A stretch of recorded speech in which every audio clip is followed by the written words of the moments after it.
Алло,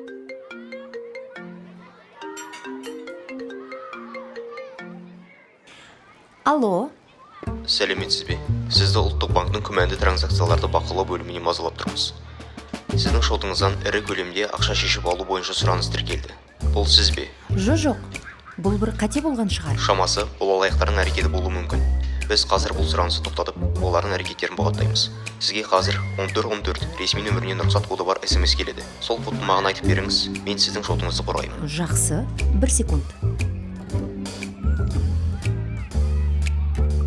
Сонымен, тыңдаңыз. 4, 2... Тоқтаңыз. Бұл алаяқтардың ең кең тараған схемаларының бірі. Егер сіз кодты айтсаңыз, олар сіздің ЕГОВтегі жеке кабинетіңізге қол жеткізіп, онлайн несие рәсімдей алады. Қаржылық операцияларға сенім хат алып, жылжымайтын мүлікке, әлеуметтік төлемдерге қатысты әрекеттер жасай алады. Олар кез келген сылтаумен қоңырау шалуы мүмкін. Полициядан, тұрғын үй басқармасынан немесе банктен деп таныстырады. Өзіңізді қорғау үшін 1414 нөмірінен келген рұқсат кодтарын үшінші тұлғаларға ешқашан айтпаңыз.